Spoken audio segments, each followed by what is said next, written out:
All right. So I asked you this the other day, and I can't wait to go through it with you because I've got several answers written down, and I want to try and kind of nail down how we both think. I want to try and come to consensus between the two of us on this.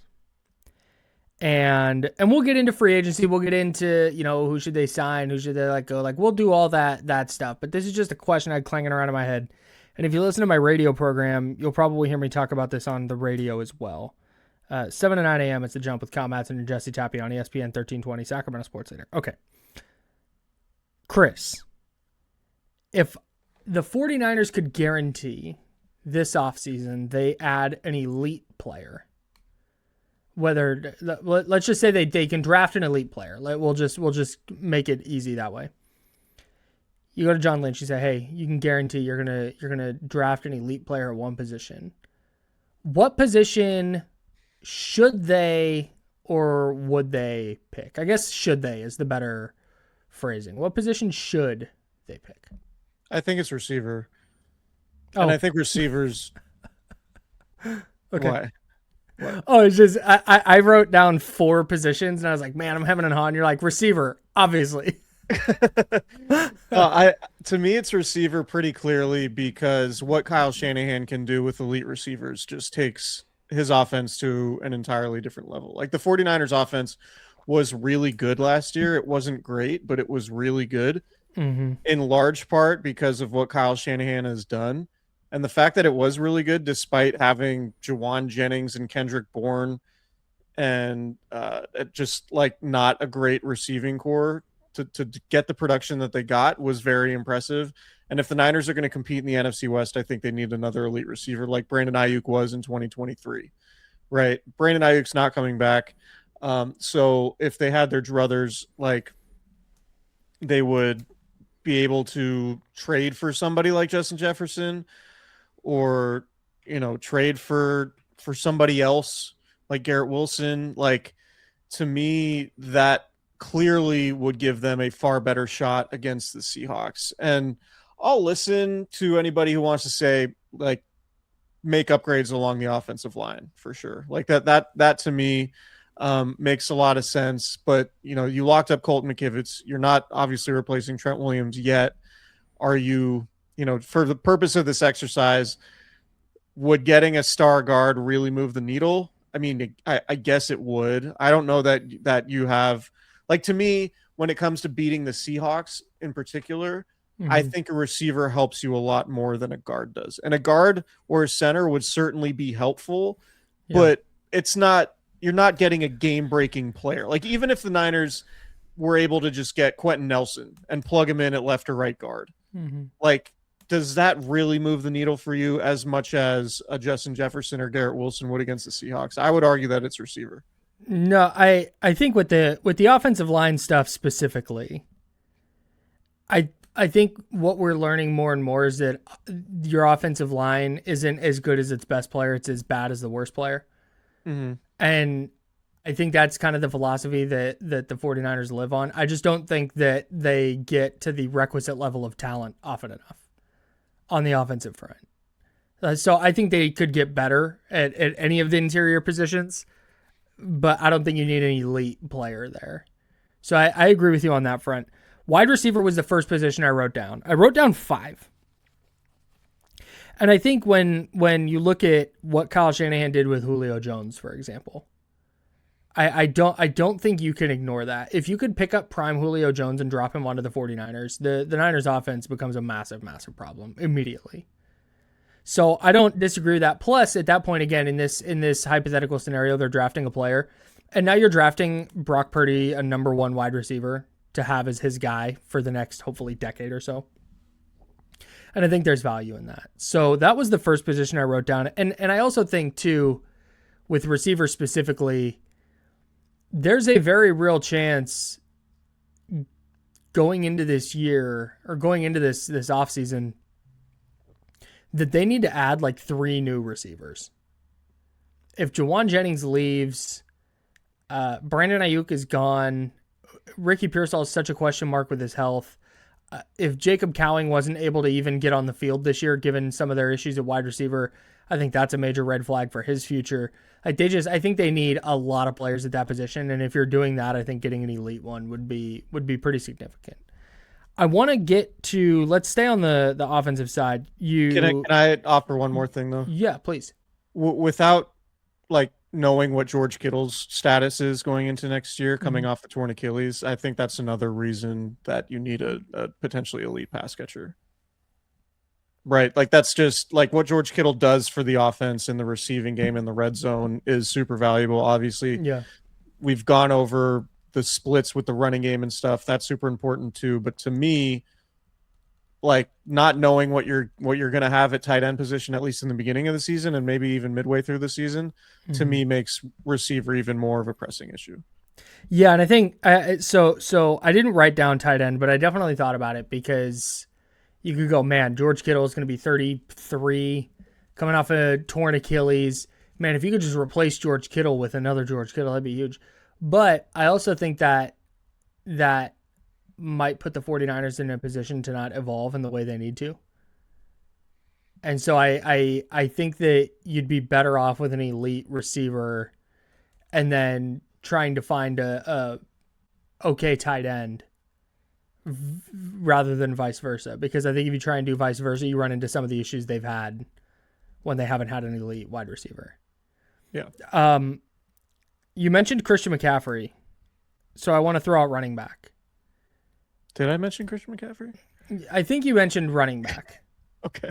I thought I heard you say that, or maybe you mentioned offensive line, and I was thinking Trent Williams, and I also wrote down left tackle. But okay, I do think if you could find a Christian McCaffrey replacement this year to split carries with him and A, keep McCaffrey more fresh, but B, have your answer to replace him for the next 5, 6, 7 years, I think they would do that probably right after receiver. So as long as Christian McCaffrey's on the team, I expect him to take 90% of the snaps when he's healthy. So I don't disagree, but if it's a player in that vein where you don't have to like change the offense completely, because he's going to be 30, and yep. I don't think we can underrate. In fact, I'm telling you right now, I'm planting my flag on this. I'm going to harp on it. I'm harping on this offseason. Christian McCaffrey just had 412 touches at age 29. I do not think you can bank on Christian McCaffrey giving you 17 games of high-level production next year. Yeah. And so that's where you can't have it be like it's been in the past where Christian McCaffrey goes down and you're like, oh, there goes the offense. Hope Isaac Guerrero can get it done. Like I don't think you can afford to do that again. I definitely think they need to add to the position. And I'm also still intrigued by Jordan James and particularly the fact that by the end of the season, he was getting snaps in the playoffs and playing and spelling Christian McCaffrey at certain points. But I would push back on the idea that they need like a star level player there, or at least push back on the idea that they feel like they can get production out of a star level player, because Christian McCaffrey is pretty singular in what he does. Sure. And I'm not sure there's going to be a running back that they could get or that they could draft that would make sense for them. One, given the positional value, and two, given everything that Christian McCaffrey does, right? To that point, I think if you told them, because again, you say Christian McCaffrey is pretty singular. So let's just pick another really good running back. If you say you could draft Saquon Barkley, or you can draft Elijah Mitchell and then get Matt Breida as an undrafted free agent, I think they go the second route. Right. That's what I'm saying. Like, yeah, I think if I definitely think they address the position, but I think it's more likely a day 2 or day 3 draft pick than like going hard at running back in round 1. If they do day 2 draft pick again, I'm going to lose my mind. I'll lose it. I'll lose my ever-loving mind. Jordan James looked great in the... Oh, you know what? In wide receiver, we didn't even mention Jordan Watkins. That's on me. Foul on me. Right. They've already got one waiting in the wings. Yeah. Left tackle, real quick. Left tackle, you think about it?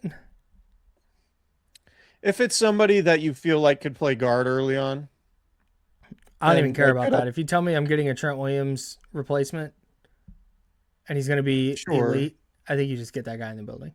sure. And I mean, assuming if that guy's a really good player Mm-hmm. and he's eventually going to replace Trent Williams, he's probably playing somewhere along the offensive line his rookie season. He's probably playing Yeah, left no, guard. you're right. You're right. So I wouldn't want to draft somebody or like invest a premium resource in Trent Williams replacement if he's not playing this year. Okay. Can I give you another one? Yeah, please. Defensive tackle. Okay. Um, I was encouraged by CJ West and Alfred Collins, Mm-hmm. but if you're the Niners and say the Giants, who are bad, and I know they have a really good defensive front, but they are undergoing a coaching change. Maybe they want to reshuffle the roster. If they look at trading Dexter Lawrence, that's somebody who I'd be very interested in if I'm the Niners. Yeah, Similar case with Jeffrey Simmons and the Titans.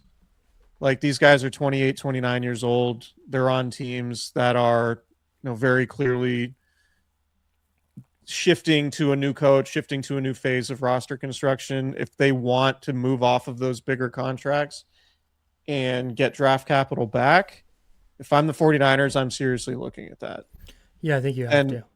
Yeah, and one of the reasons too, like I think getting a really good dominant player there takes some of the pressure off CJ West and Alfred Collins, also potentially optimizes them in the sense that you can put them in more specific roles instead of saying like we need you guys to start. We need you to develop quickly. It's like there's less pressure on those guys to develop if there's an elite defensive tackle there.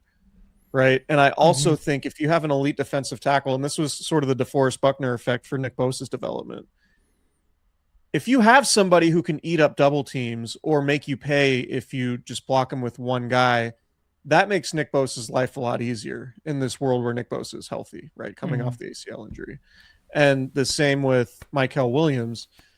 Like if you're trying to develop Mykel Williams and he's never going to get double teamed, I think that's really advantageous. So for me, if, I don't know how real the Justin Jefferson thing is. I don't know. It would make sense from my standpoint, looking at the Vikings this offseason. I would say trading Justin Jefferson makes a lot of sense. The same with Garrett Wilson and the Jets. Sure. But if those guys aren't available or you can't get those guys in a trade this offseason, I'm taking a hard look at some of the elite defensive tackles in the league and saying, going to the Giants and say, what do you guys want for Dexter Lawrence? Because that to me would be a plug and play massive upgrade to the defensive front. And when you have Raheem Morris, who didn't have like elite defenses with the Rams, but they had elite defensive talent, I'm trying to replicate that and say, all right, we're going to have just a few blue chip defensive players that Raheem Morris can work with. And if the offense is good enough, then we're going to be right back in the mix. And so that's how I would approach it. I think Dexter Lawrence and Jeffrey Simmons, if those guys fit what Raheem Morris and Chris Kasurik want to do, I would definitely go after them. Yeah, man, especially along the defensive front. You bring up Garrett Wilson or you bring up Justin Jefferson. I wonder if the guys on the defensive front fetch less in a trade where you could get one of those guys for a couple of day 2 picks and not a first and other stuff, which is certainly what Justin Jefferson is going to cost you. And I'm guessing it's in the range of what Garrett Wilson would cost you. Yeah. Like if the Niners call and say to the Giants, here's our 2nd round pick this year and a 3rd round pick next year. Do they take that for Lawrence? And I think they probably do. But I don't 100% know what they're looking at team building wise, but I'm with you on that front. I wonder, just while we're talking trades, we'd been talking about draft stuff, but while we're talking trade possibilities, I think you have to, for a lot of the same reasons, look at defensive ends. And if Max Crosby becomes available, like that's a player that I'm pushing chips in for. Can you pay both Max Crosby and Nick Bosa? Yeah, I think so. With Brandon Ayuk's money off the books, you're not paying anybody else. Okay. I say that not lightly because I'm very much not. If you listen to this show, you'll know I'm not like just trade for everybody guy. Like very, very rarely. But I think if you're the 49ers and we're talking about you need to add elite talent somewhere, and you have a defense built the way theirs is built, and a defensive philosophy that they philosophize. I don't know.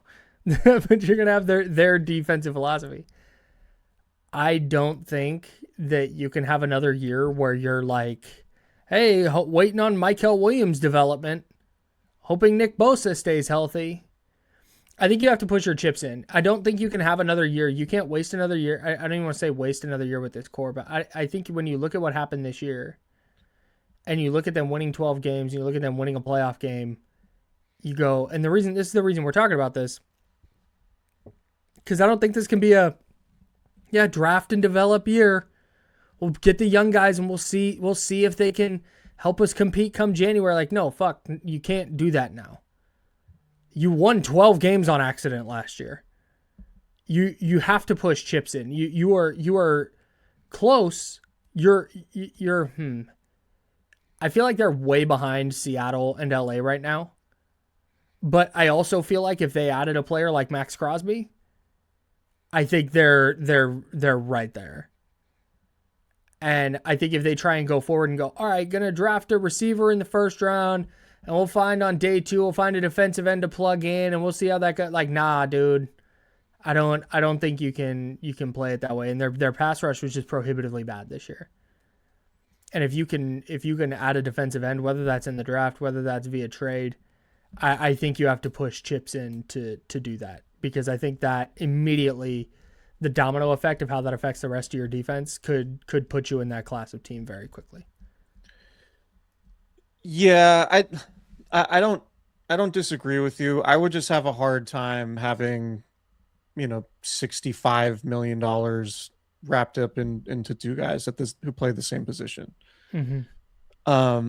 And it's certainly justifiable. Like, them making a play for Max Crosby would make a ton of sense, particularly given Nick Bosa at this stage in his career. You might not be able to count on Nick Bosa to stay healthy at this point going forward. If his brother's career is any indication, we might be getting to that stage of Nick Bosa where it's like, man, that's a lot of money for a guy who you can really only count on for 12 games, right? So that's a pretty big question mark. And from that standpoint, I would trying to go get Max Crosby. But for me, if I'm getting Max Crosby, I'm trying to move off of Nick Bosa. And I don't know how they can do that. For me, when it comes to defensive end, I would rather just invest another first or second round pick in the position and hope you can develop a guy. Because I'm with you from the standpoint of like getting another elite defensive end prospect makes a ton of sense. But if you're getting a veteran and paying top of the market for him and then shipping off the draft capital it would take, I mean, that to me is a big ask with Nick Bosa on the roster. And like we talked about, a second or third round pick for Dexter Lawrence or somebody of that ilk, that would make more sense to me from a team building standpoint. Sure. Because you do already have Nick Bosa and you're already paying him $34 million a year, whatever it is. So I understand the allure and it would make a lot of sense. I would only trade for Max Crosby if I knew I was moving on from Nick Bosa.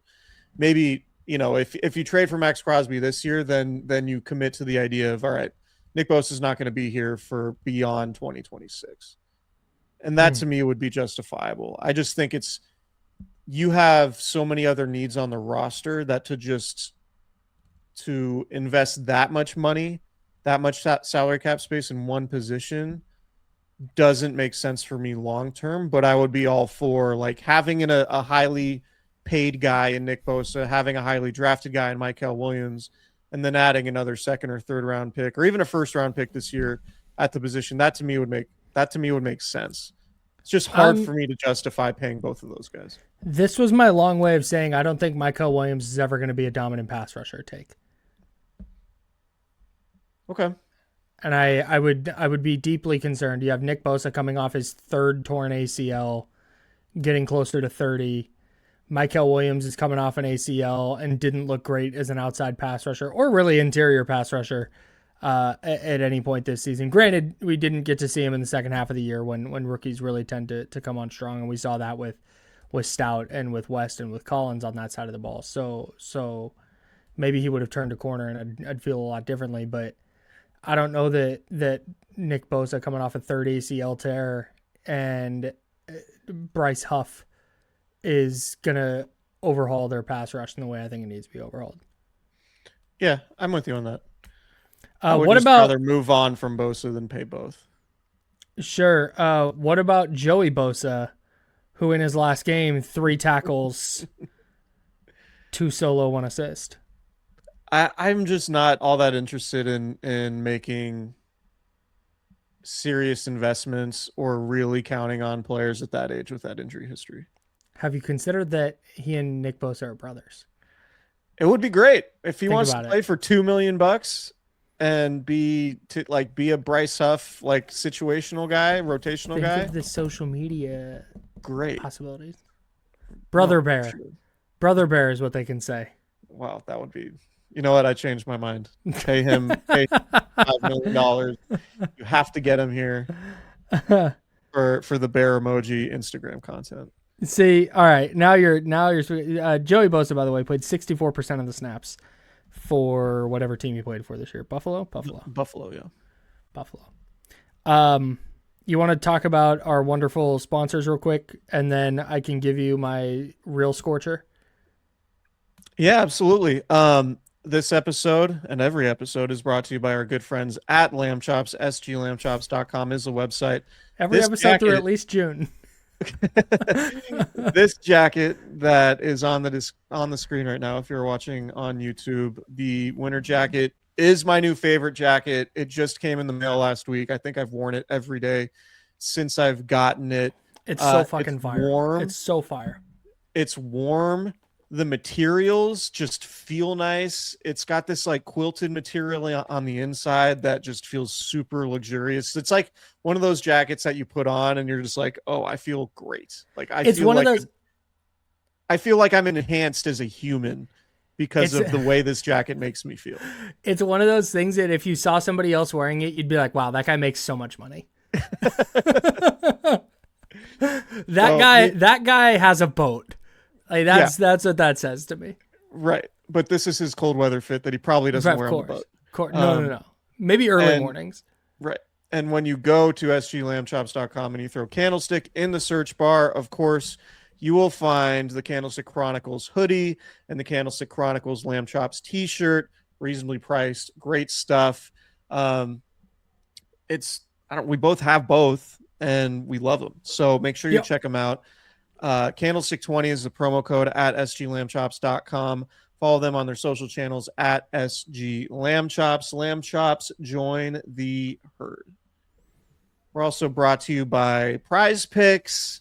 Shoot your shot on Prize Picks and get $50 instantly in lineups when you play your first $5. That's right. Prize Picks is now giving you $50 in lineups when you sign up and play your first $5. Prize Picks makes every dunk, every dime, and every board that much more exciting. So don't miss a chance to get started on America's #1 app for sports picks. I'll tell you what, Kyle, you and I both have to observe the Sacramento Kings for our day jobs. And I think the move now is to just take the less than on every single play you can for the Sacramento Kings, who might be having one of the worst NBA seasons that I can remember, which is particularly notable because the Sacramento Kings have a lot of terrible seasons on their ledger. So I don't know what you're talking about. The Dylan Cardwell development season is fully underway. Okay, take the more than on Dylan Cardwell silly faces and celebrations, particularly in home games. But everything else, I'm going less than on Prize Picks. So make sure to download the Prize Picks app today and use code Candlestick to get $50 in lineups after you play your first $5 lineup. That is code Candlestick to get $50 in lineups after you play your first $5 lineup. Prize Picks, it's good to be right. All right. So you're your scorcher. I'm the czar of football. I'm a genie. I go to Kyle Shanahan and John Lynch, and I sit them down, and I say, hello, Kyle and John, I'm a genie. And they call security. I get hauled out by security. Now, they throw me in the back of a van. We don't know where this van is going. But no, I'm joking. All right, I'm a genie. I say, all right, hey, I can get you an elite player at a position this offseason. And they go, great. And I say, it can be quarterback. What do they say? Like, is this a draftable player? Sure. Say, I can get you a top 5 level quarterback right now. Or you can get your receiver, your defensive end, or your defensive tackle. I just don't know.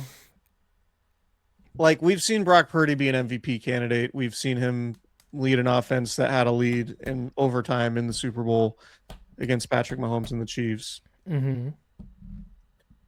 They gave him a contract. I think for them to move off of Brock Purdy would take, like, Joe Burrow becoming available, or like not I'm for saying first round picks. I can get you Joe Burrow, the Joe Burrow incarnate, in the second round. Like a healthy version of Joe Burrow. Yes. John Burrow. He's got toe ligaments of steel. Sure. I mean, this is like, look, Kyle Shanahan has tried to get Matt Stafford before. Mm-hmm. Tom Brady. Right. So it's not completely out of the realm of possibility. I will tell you, I think Kyle Shanahan likes Brock Purdy as much or more than any quarterback he's ever coached, which is different than like Jimmy Garoppolo, to where it felt like after 2019, Shanahan felt like his quarterback situation was very limiting.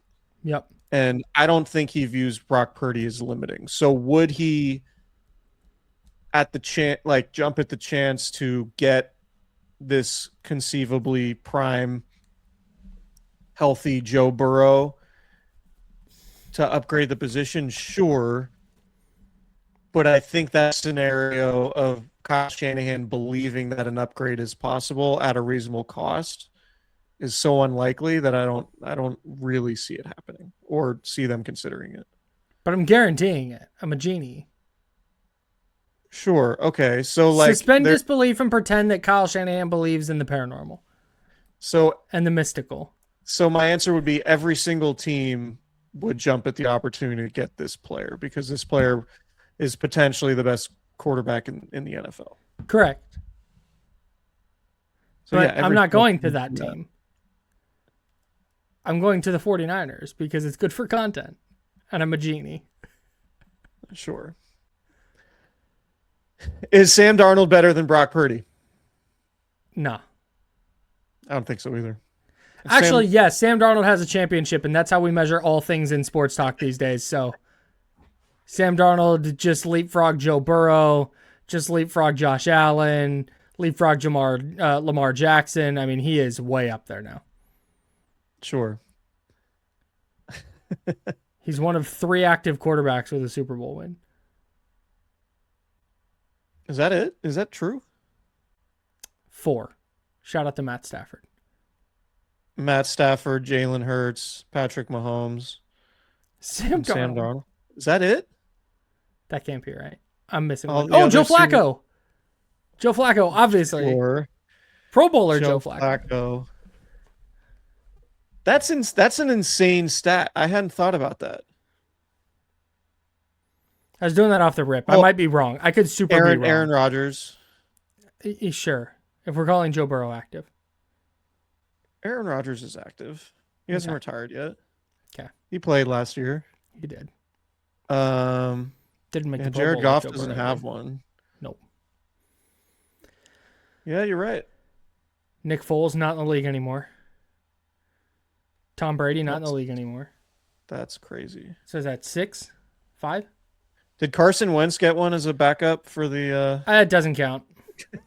Okay. Carson So Wentz is got Carson one as a Wentz in Chiefs the league? backup. No, he's a backup somewhere. He was a backup for the Vikings last year, but I thought he got one as He a got backup one as with Nick the Chiefs. Foles backup. No, you're right. So what is it? 6 active quarterbacks with a ring. Shout But out I to mean, Sam Darnold. active. I mean, starting quarterbacks. Yeah, that's wild that list is so short. I think Sam Darnold, I'm sure there's a small number of people who look at that and look at Sam Darnold winning the Super Bowl and say, did the Niners make a mistake by not keeping Sam Darnold and then paying Brock Purdy? Mm-hmm. But I don't think anybody, like Kyle Shanahan had Sam Darnold in the building for a year. And if Kyle Shanahan really thought that Sam Darnold was better than Brock Purdy, then I think Sam Darnold would have been the Niners quarterback and Brock Purdy wouldn't have gotten that contract. Yeah, I agree. I also think that reducing it to that is lazy. Right. What the Seahawks did that the 49ers didn't is draft their balls off. Right. And the 49ers did the opposite of that. The Seahawks won the Super Bowl because they're awesome at all 3 levels on defense and at running back and wide receiver and on the offensive line because they hit on a ton of draft picks over the last 3 years. And the 49ers haven't. I think you can make some reasonable comparisons between this Seahawks team and the 2019 49ers. Yeah, I don't hate that. Because the reason why the 2019 49ers were so good was because of the way they drafted. They had so many elite players on rookie contracts. Nick Bosa was a rookie. Deebo Samuel was a rookie. Mm-hmm. Fred Warner was in his 2nd season. Mm-hmm. George Kittle was in his 3rd season. All these dudes are on rookie contracts. And that's essentially what the Seahawks have right now, in addition to a veteran quarterback who's, a journeyman, or at least who wasn't a starter elsewhere. Mm-hmm. I mean, Darnold started for Minnesota, but I think there's similarities between Darnold and Jimmy Garoppolo. Mm-hmm. And what the Seahawks did is basically a more successful version of what the Niners did in 2019. Yeah. Yeah. That was the, like I said, that was the larger takeaway for me. Mm-hmm. Is the 49ers are struggling to see if they have contributors from any of their last 3 draft classes, while Seattle has starters and all pros. At a Super Bowl MVP, an offensive player of the year, a defensive rookie of the year candidate, a really awesome defensive line. Like they've done a really, really great job. And if Brock Purdy was quarterbacking the Seahawks, they're probably even better this year. Yeah, that's true. So the 49ers just need to draft their Devon Witherspoon, or maybe Upton Stout is Devon Witherspoon. yeah, for sure. And and they need to draft their JSN, their Jackson Smith and Jigba this year. Jordan Watkins. Sure. Jordan Watkins, JSN, Upton Stout. Malik Mustafa, Nicky Manwari. Come on. I mean, obviously. Yeah, 5'8", 195-pound Malik Mustafa is definitely Nicky Manwari. Yeah, man, he formed tackles like an MF. I mean, Jordan James, Kenneth Walker, like Spider-Man meme, obviously. Hey, they're right there. They're right there. No, I think the Niners can be in the mix. I don't think I think the Seahawks are going to be good. I think repeating in the NFL is so hard. I think the Seahawks, I'm very interested to see who the Seahawks make as their offensive coordinator. I think Clint Kubiak is a big loss for them. Yeah, they're hiring internally. Yeah. So we'll see. It's like I said after the Super Bowl, the easiest thing in the world is to say, "Oh man, the Seahawks just won the Super Bowl. They might just be unbeatable for the next 5 years." I don't believe that to be the case. Sure. So They're going to be good. No doubt about it. They're going to be good, and they deserve to go in next season as the betting favorites. But the Niners could absolutely remain in the mix for the NFC West if they have a good offseason. And they need to have a really good offseason, no doubt. Mm-hmm. But I don't think beating the Seahawks is some insurmountable thing going into next season. I'm torn in that space. Like I said, I feel like right now, based on how their roster is, they're pretty far away. But I'm also open to the idea that, well, they wouldn't look that far away because the Seahawks were crazy healthy this year. Mm-hmm. And if the 49ers had that same level of health, how far away are they? And in that case, I don't think they're that far behind. They did beat them in week 1. They did. For whatever that's worth. But no, they're far away, but they also did something Matthew Stafford couldn't do. They went into Seattle and beat the Seahawks. Suck on that, Rams.